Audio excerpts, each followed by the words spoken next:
Hi welcome to Edus on English hub. It's me Sirajuddin.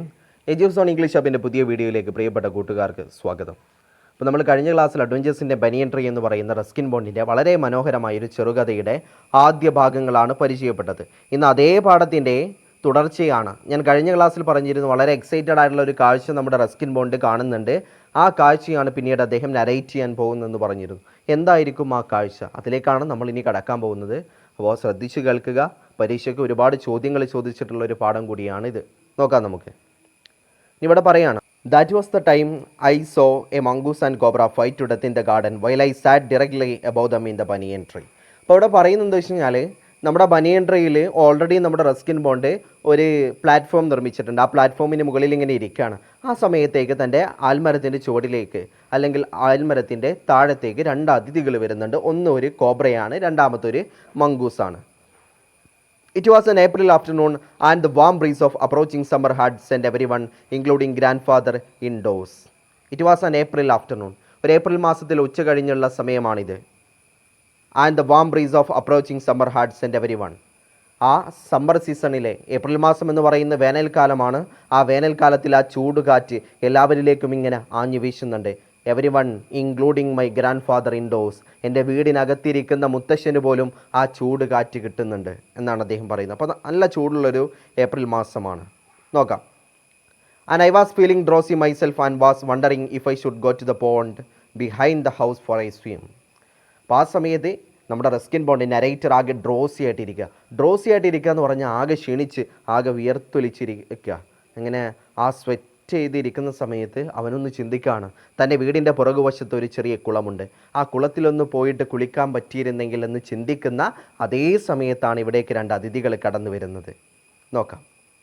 And when I saw a huge black cobra gliding out of clump of cactus and making for some cooler part of the garden at the same time a mongoose whom I had often seen. അപ്പോൾ അങ്ങനെ ഇരിക്കുന്ന സമയത്താണ് തൻ്റെ ആ ആൽമരത്തിൻ്റെ ചുവട്ടിലേക്ക് നോക്കുന്ന സമയത്ത് അവിടേക്കൊരു cobra ഇങ്ങനെ glide ചെയ്ത് വരുന്നുണ്ട്, ഒരു കാക്ടസ് പ്ലാന്റിനടുത്തുകൂടെ. കാക്ടസ് പ്ലാന്റ് എന്ന് പറയുമ്പോൾ കള്ളിമുൾച്ചെടിയാണ്. അപ്പോൾ ആ കള്ളിമുൾച്ചെടിക്ക് അടുത്തുകൂടെ ഇയാളിങ്ങനെ ഇഴഞ്ഞു നീങ്ങി വരുന്നുണ്ട്. അതേസമയം തന്നെ നിങ്ങളവിടെ ശ്രദ്ധിക്കേണ്ട കാര്യം, ഇവനെ പിന്തുടർന്നുകൊണ്ട് ആരെ? കോബ്രയെ പിന്തുടർന്ന് ഫോളോ ചെയ്തുകൊണ്ട് ഒരു മംഗൂസും വരുന്നുണ്ട്. അപ്പോൾ ഒരു കീരിയും പാമ്പും പരസ്പരം ഒരു യുദ്ധത്തിന് വേണ്ടി അവർ പരസ്പരം മുഖത്തോട് മുഖം നോക്കി നിൽക്കുന്ന ഒരവസ്ഥയാണ് റസ്കിൻ ബോണ്ട് കാണുന്നത്. നോക്കാം. At the same time a mongoose എന്ന് നേരത്തെ പറഞ്ഞല്ലോ, അതേസമയം തന്നെ ഒരു മംഗൂസും വരുന്നുണ്ട്. എന്നിട്ട് പറയാണ്, whom I had often seen. ബ്രാക്കറ്റിൽ കൊടുത്തിട്ടുണ്ട്, ഇവനെ ഞാൻ ഇടയ്ക്കിടയ്ക്ക് കാണാറുണ്ട് എന്നുള്ളത്. And emerged from the bushes and went straight for the cobra. നേരെ ചാർജ് ചെയ്യുന്നത് ഈ കോബ്രയുടെ നേരെയാണ്. അപ്പോൾ മംഗൂസ് നേരെ ഫൈറ്റ് ചെയ്യാൻ വേണ്ടിയിട്ട് ചാർജ് ചെയ്യുന്നത് ഈ കോബ്രയുടെ നേരെയാണെന്ന് കൂടെ പാഠത്തിൽ സൂചിപ്പിക്കുന്നുണ്ട്. In a clearing beneath the tree in bright sunshine they came face to face. അതായത് നല്ല സൂര്യപ്രകാശത്തിൻ്റെ നല്ല തെളിമയാർന്ന അന്തരീക്ഷത്തിൽ ചൂടെയുള്ള കാഴ്ചകളൊക്കെ വളരെ നന്നായിട്ട് വീക്ഷിക്കാൻ നമ്മുടെ എഴുത്തുകാരന് സാധിക്കുന്നുണ്ട് എന്ന് അദ്ദേഹം ഓർമ്മപ്പെടുത്തുന്നു. In that sunshine they came to face to face. ആ ചെറിയ സൂര്യപ്രകാശത്തിൻ്റെ വെളിച്ചത്തിൽ അവർ മുഖത്തോട് മുഖം നോക്കി നിൽക്കുന്നു ഒരു യുദ്ധത്തിന് വേണ്ടിയിട്ട്. Cobra knew only too well that the grey mongoose 3 feet long was a super fighter.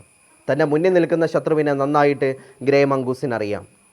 Mongoose പറയാണ്, ആൻഡ് ഓൺലി 3 feet ലോങ്, 3 അടി മാത്രമാണ്. വാസ് എ സൂപ്പർ ഫൈറ്റർ, നല്ലൊരു യോദ്ധാവ് കൂടിയാണ്. ആൻഡ് ക്ലവർ ആൻഡ് അഗ്രസീവ്, ക്ലവറാണ്, ബുദ്ധിശാലിയാണ്, അഗ്രസീവ്, നല്ല ഫൈറ്റിംഗ് ടെൻഡൻസിയുള്ള ഒരു അറ്റാക്കിംഗ് ടെൻഡൻസിയുള്ള ഒരാൾ കൂടിയാണ് mongoose. But the cobra was skilful and experienced fighter too. അപ്പോൾ നിങ്ങൾ ഒരിക്കലും ചിന്തിക്കരുത് നമ്മുടെ കോബ്ര മോശക്കാരനാണെന്ന്. കോബ്ര നല്ല സ്കിൽഫുള്ളാണ്, എക്സ്പീരിയൻസ്ഡ് ആണ്. വേറെ എന്തെങ്കിലും വേണോ? നല്ല സ്കിൽഫുള്ളാണ്, നല്ല കഴിവുള്ള ഒരാളാണ്, അതേസമയം തന്നെ എക്സ്പീരിയൻസ്ഡ് ആണ്, അനുഭവ സംഭവത്തിൻ്റെ നല്ല കൃത്യമായ കണക്കുകൂട്ടലുകളുള്ള ഒരാൾ കൂടിയാണത്. പിന്നെയോ എന്നിട്ട് പറയാണ്, and he could move swiftly as the strike with the speed of light. പ്രകാശവേഗതയിൽ തൻ്റെ എതിരാളിയെ കീഴ്പ്പെടുത്താൻ സാധിക്കുന്ന ഒരാൾ കൂടിയാണ്. പ്രകാശവേഗം എന്ന് പറയുമ്പോൾ നിങ്ങളൊന്ന് ചിന്തിക്കണം, ലോകത്തെ ഏറ്റവും വേഗതയിൽ സഞ്ചരിക്കുന്ന മാധ്യമം അത് പ്രകാശമാണ്. പ്രകാശവേഗതയിൽ തൻ്റെ എതിരാളിയെ കീഴ്പ്പെടുത്താൻ വരെ സാധിക്കുന്ന ഒരാളാണ് കോബ്ര എന്ന് പറയുന്നത്. അപ്പോൾ രണ്ടുപേരും നല്ല ഫൈറ്റേഴ്സ് ആണെന്നുള്ള അർത്ഥം. And the sacs behind his long sharp fangs were fully deadly venoms. അപ്പോൾ ഇവൻ്റെ ഈ വായ്ക്കകത്ത് മുഴുവൻ, അതായത് കോബ്രയുടെ വായ്ക്കകത്ത് മുഴുവൻ എന്താണ്? ഫുൾ ഡെഡ്ലി വെനം, നല്ല ഉഗ്രവിഷമാണുള്ളത്. Deadly venoms. അല്ലെ, ഒരാളെ കൊല്ലാൻ പോലും കഴിയുന്ന നല്ല ഉഗ്രവിഷമാണുള്ളത്. സ്വാഭാവികമായിട്ടും രണ്ടുപേരും നല്ല ഫൈറ്റേഴ്സാണ്, രണ്ടുപേരും നല്ല ഫൈറ്റേഴ്സാണ്, രണ്ടുപേരും ഫൈറ്റിങ്ങിൽ കണ്ണിങ് ആണ്, അഗ്രസീവാണ്. നോക്കാം നമുക്ക് എന്താ സംഭവിക്കുന്നതെന്ന്. അപ്പോൾ അദ്ദേഹം പറയാം, it was to be a battle of champions. പറയേണ്ട ആവശ്യമില്ലല്ലോ, ഇത് രണ്ട് ചാമ്പ്യൻസിൻ്റെ പോരാട്ടമാണ്, ചാമ്പ്യന്മാരുടെ യുദ്ധമാണ്. ഹിസ്സിങ് ഡിഫിയൻസ്, വിഷം ചീറ്റുന്നുണ്ട്. And his forked tongue darting in and out. Forked tongue എന്ന് പറയുമ്പോൾ നമ്മൾ ഈ പാമ്പിൻ്റെ നാവ് ശ്രദ്ധിച്ചു കഴിഞ്ഞാൽ അറിയും, ഒരു നാവായിരിക്കും, അത് പിന്നീട് വരുമ്പോൾ രണ്ടായിട്ട് ഇങ്ങനെ സ്പ്ലിറ്റ് ചെയ്ത് കിടക്കുന്നുണ്ടല്ലേ, അങ്ങനെ ആ രണ്ടായിട്ട് സ്പ്ലിറ്റ് ചെയ്ത് കിടക്കുന്ന നാവിനെയാണ് ഫോർക്ക്ഡ് ടങ് എന്ന് പറയുക. അപ്പോൾ ആ forked tongue darting in and out, അത് പുറത്തേക്ക് ഇടുന്നുണ്ട്, ഡാർട്ടിങ് ഇൻ അകത്തേക്ക് വലിക്കുന്നുണ്ട്. അപ്പോൾ നാവ് പുറത്തേക്കും അകത്തേക്കും വലിച്ചുകൊണ്ട് വിഷം ചീറ്റിക്കൊണ്ടാണ് നമ്മുടെ കോബ്ര ഇരിക്കുന്നത്. ഇത് പറയാം, cobra raised 3 of 6 feet off the ground and spread out his broad spectacled hood. പാമ്പ് ആകെയുള്ള ഹൈറ്റ് എന്ന് പറയുന്ന 6 feet ആണ്. നമ്മുടെ കോബ്രയുടെ ആകെ ഹൈറ്റ് എന്ന് പറയുന്നത് 6 feet ആണ്. ആ 6 feet നിന്ന് ഏകദേശം 3 അടിയോളം തൻ്റെ ശരീരം ഇങ്ങനെ ഉയർത്തിപ്പിടിച്ച് നിൽക്കുന്നുണ്ട് കോബ്ര. എന്നിട്ടോ and spread out his broad spectacled hood, തൻ്റെ വിശാലമായിട്ടുള്ള പത്തി ഇങ്ങനെ വിടർത്തി പിടിച്ചു. ഹുഡ് എന്ന് പറഞ്ഞാൽ പത്തിയാണ്, പാമ്പിൻ്റെ പത്തി വിടർത്തി. എന്നിട്ട് പറയാം, ഇനി അടുത്തതായിട്ട് പറയാൻ പോകുന്നത് ഇങ്ങനെയാണ്.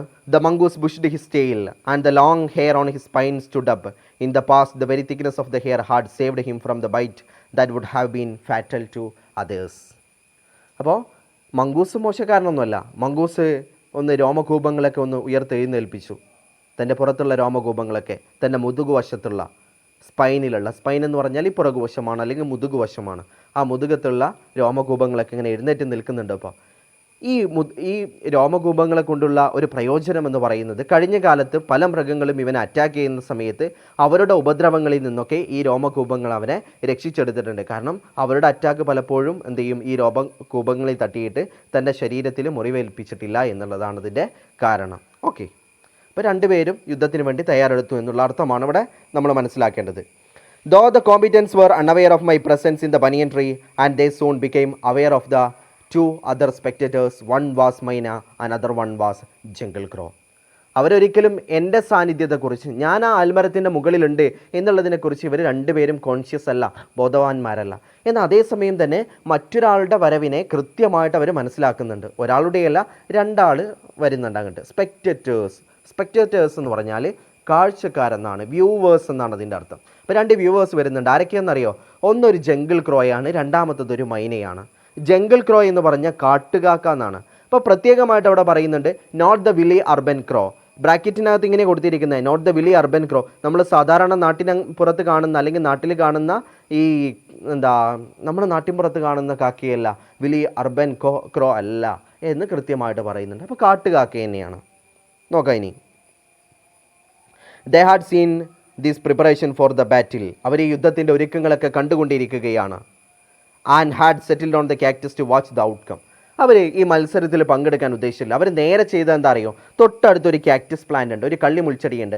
ആ കള്ളി മുൾച്ചെടിയിൽ ഒരു പൊസിഷൻ കണ്ടെത്തി. അവർ കൃത്യമായിട്ടുള്ള ഒരു സ്ഥലം കണ്ടെത്തിയിട്ട് അവരവിടെ ഇരിക്കുകയാണ്. അവരൊരിക്കലും ആ യുദ്ധത്തിൽ പങ്കെടുക്കാൻ വേണ്ടിയിട്ട് തീരുമാനിച്ചിരുന്നില്ല.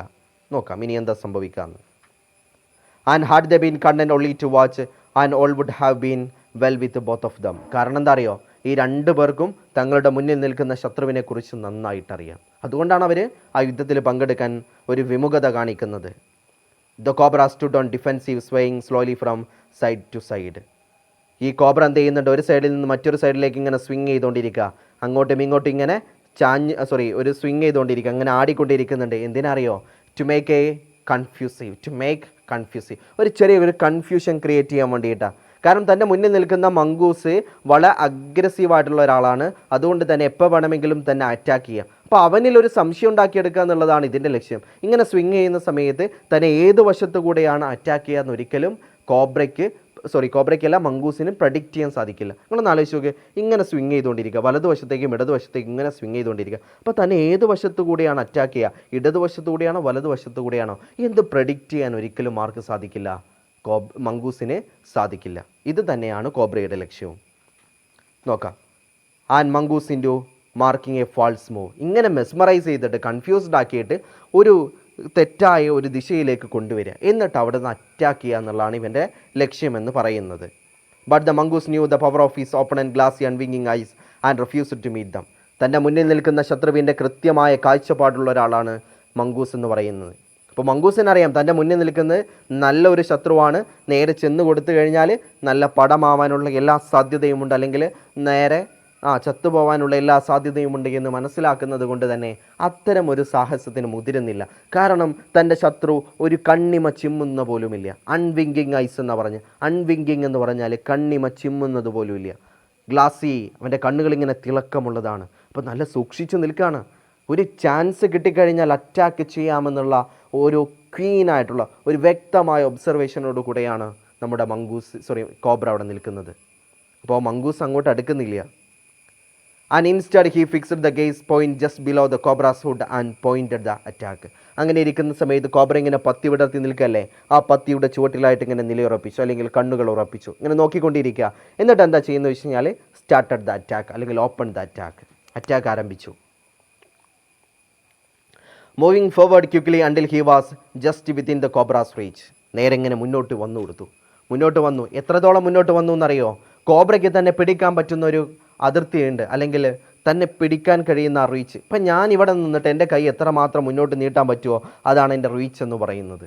ഇപ്പോൾ എൻ്റെ കൈ നിന്ന സ്ഥലത്ത് നിന്ന് എത്ര മുന്നോട്ട് കൊണ്ടുപോകാൻ പറ്റുമോ അതാണ് എൻ്റെ റീച്ച്. അപ്പോൾ ഈ കോബ്രയുടെ റീച്ച് എന്ന് പറയുന്നത് കോബ്രയുടെ ശരീരം എത്രമാത്രം മുന്നോട്ട് കൊണ്ടുപോകാൻ പറ്റുമോ അതാണ് കോബ്രയുടെ റീച്ച്. അപ്പോൾ ആ കോബ്രയുടെ റീച്ചിനകത്തേക്ക് ആര് വരികയാണ്? മംഗൂസ് വരികയാണ്. നോക്കാം ഇനി എന്താ സംഭവിക്കുന്നതെന്ന്. And he made a feint to one side. ഒരു സൈഡിലേക്ക് ഇങ്ങനെ പതിയെ ഒഴിഞ്ഞു മാറുന്നുണ്ട്. Immediately the cobra struck. ആ നിൽക്കുന്ന പൊസിഷനിലേക്ക്, ഇപ്പോൾ എവിടെയാണോ മംഗൂസ് നിൽക്കുന്നത് അതേ പൊസിഷനിലേക്ക് ഇങ്ങനെ ആ കോബ്ര ഇങ്ങനെ സ്ട്രക്ക് ചെയ്യാണ്. എങ്ങനെ സ്ട്രക്ക് ചെയ്യുന്നത്? The hood, his great hood came down so swiftly that I thought nothing could have save the mongoose. നേരത്തെ പറഞ്ഞല്ലോ സ്പീഡ് ഓഫ് ലൈറ്റിൽ തൻ്റെ എതിരാളിയെ കീഴ്പ്പെടുത്താൻ സാധിക്കുന്നവനാണെന്ന്. അത്രയും വേഗത്തിൽ തന്നെ മംഗൂസിന് നേരെ തൻ്റെ പത്തി ഇങ്ങനെ താഴ്ന്നു വരുന്നുണ്ട്, അല്ലെങ്കിൽ കൊത്താൻ വേണ്ടിയിട്ട് ശ്രമിക്കുന്നുണ്ട്. അപ്പോൾ ഇത് കണ്ടുകൊണ്ടിരിക്കുന്ന റസ്കിൻ ബോണ്ട് പറയാ, nothing could have save the mongoose. ഇനി ആർക്കും ചിലപ്പോൾ ഈ മംഗൂസിനെ രക്ഷിക്കാൻ കഴിയില്ല എന്നാണ് ഞാൻ ചിന്തിച്ചത്. But the little fellow jumped neatly to one side and darted in as swiftly as the cobra. But the little fellow jumped neatly to one side. പക്ഷേ ആ ലിറ്റിൽ ഫെലോ ഉണ്ടല്ലോ, ആ മംഗൂസ്, ആ ചെറിയ മൃഗം, അവൻ വളരെ ഭംഗിയായിട്ട് മറ്റൊരു സൈഡിലേക്ക് ഒഴിഞ്ഞു മാറി. നിങ്ങൾ ആലോചിച്ച് നോക്ക്, ഈ പാമ്പിന് ഇങ്ങനെ 3 അടിയോളം ഉയരത്തിൽ നിൽക്കുമ്പോൾ എങ്ങനെയായാലും മംഗൂസിനെ അതിനെ അറ്റാക്ക് ചെയ്യുക എന്ന് പറയുന്നത് വളരെ ബുദ്ധിമുട്ടാണ്. അപ്പോൾ അവൻ്റെ നേരെ അടുത്തേക്ക് എന്നെടുത്തു. അപ്പോൾ അടുത്തേക്ക് എന്ത് ചെയ്തു?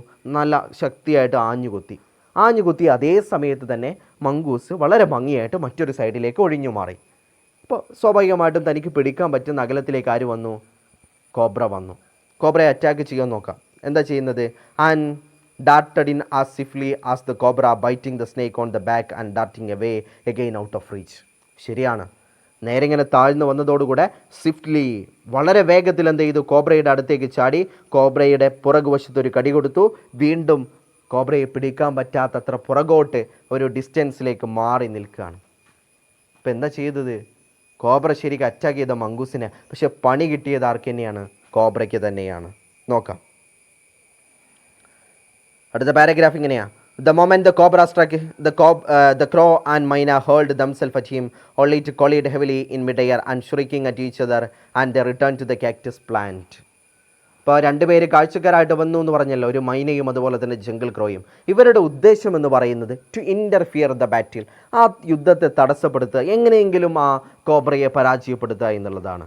അപ്പോൾ എല്ലാവരുടെയും മുഖ്യ ശത്രു എന്ന് പറയുന്ന ഒരു പക്ഷേ കോബ്രയായിരിക്കണം. അപ്പോൾ കോബ്രയുടെ നേരെ ഇവർ 2 പേരും എന്ത് ചെയ്തു? ഹേൾ ചെയ്തു, ഒരുമിച്ച് പറന്നു. അങ്ങനെ പറന്നു പോകുന്ന സമയത്ത് കൊളീഡ് ഇൻ ദ മിഡ് എയർ, വായുവിൽ വെച്ചിട്ട് തന്നെ അവരിങ്ങനെ കൂട്ടിമുട്ടി. അപ്പോൾ കൂട്ടിമുട്ടിയപ്പോൾ അവരാ തടസ്സപ്പെടുത്തുക എന്നുള്ള ഉദ്ദേശം അവർക്ക് നടപ്പാക്കാൻ കഴിഞ്ഞില്ല. കാരണം ഇവർ 2 പേരും ഒരു കാക്ടസ് പ്ലാന്റിൽ ഇരിക്കുകയാണ്.